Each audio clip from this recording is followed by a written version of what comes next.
Good morning everyone. आज का topic है पुष्यमित्र शुंग कौन था और उसकी उपलब्धियां। प्राचीन भारतीय शासकों में पुष्यमित्र शुंग एक महत्वपूर्ण स्थान रखता है।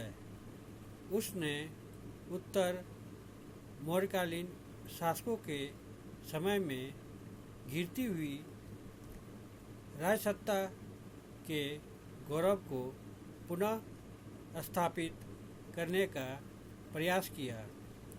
पुष्यमित्र शुंग अंतिम मौर्य नरेश बृहदत्त का प्रधान सेनापति था।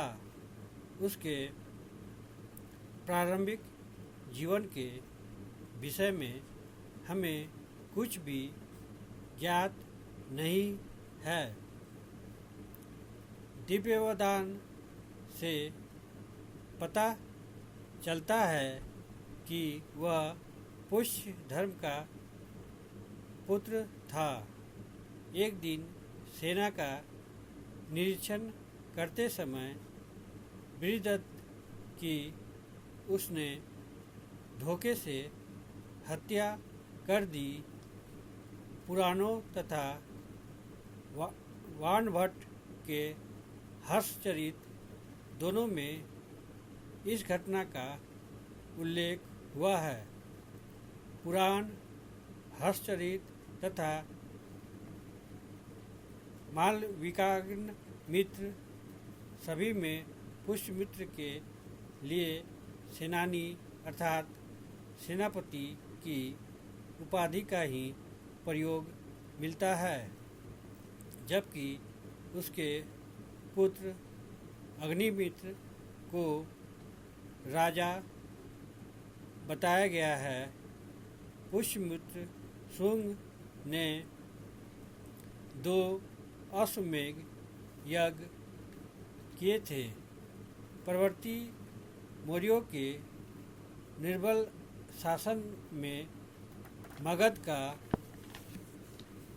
प्रशासन तंत्र शिथिल पड़ गया था तथा देश को आंतरिक एवं बाह्य संकटों का खतरा था।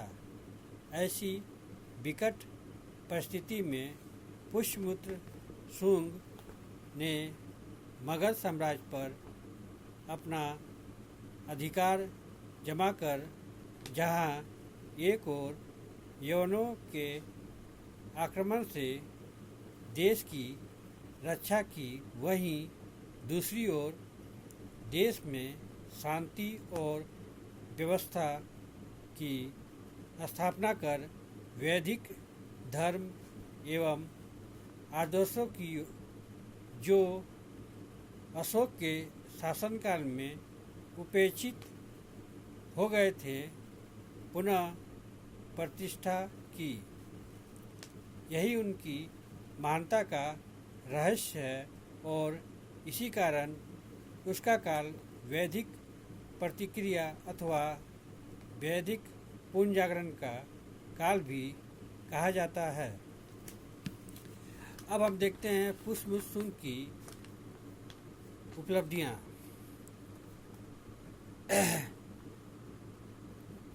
पुष्यमित्र शुंग की प्रथम उपलब्धि राजनीतिक क्षेत्र में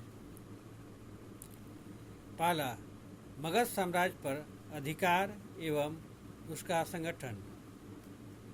पुष्यमित्र शुंग ने बुद्धि एवं शक्ति योजना के द्वारा मगध पर अधिकार किया और शुंग वंश की स्थापना की। उसके सामने 2 समस्याएं थी। पहली, शेष साम्राज्य की सुरक्षा एवं दूसरी, खोए हुए प्रदेशों की विजय अथवा राज विस्तार। पाटलिपुत्र पर अधिकार करने के पश्चात वह इस दिशा में प्रयत्नशील हो गया। कौशल, वश और अवंती पर अपनी पकड़ मजबूत की और अवंती राज्य में स्थित विदिशा को अपनी दूसरी राजधानी बनाया, जिससे कि दूरस्थ प्रदेशों पर प्रभावकारी नियंत्रण रखा जा सके और विदिशा में अग्निमित्र को उपराजा नियुक्त किया। इसी प्रकार कौशल में भी उसने अपना एक प्रतिनिधि नियुक्त किया। इस प्रकार अपने प्रतिनिधियों को साम्राज्य के विभिन्न भागों में नियुक्त कर पुष्यमित्र ने राजनीतिक एकीकरण करने का प्रयास किया। अब हम दूसरा पॉइंट देखते हैं, विदर्भ से युद्ध। पुष्यमित्र शुंग का समकालीन विदर्भ का शासक यज्ञसेन था। विदर्भ में दरबारी गुटबंदी का लाभ उठाकर पुष्यमित्र ने यज्ञसेन के साथ संघर्ष किया, जिसकी चर्चा मालविकाग्निमित्र में हुई है। आगे उसके पुत्र अग्निमित्र ने विदर्भ राज्य से संघर्ष कर उसे पराजित किया और वहाँ के शासक को पुष्यमित्र की अधीनता स्वीकार करने को बाध्य किया। तीसरा, यवनों से संघर्ष। पुष्यमित्र शुंग के समय यवनों का भारत पर आक्रमण हुआ। इस यवन आक्रमण की चर्चा कालिदास कृत मालविकाग्निमित्र, पतंजलि के महाभाष्य एवं गार्गी संहिता से मिलती है।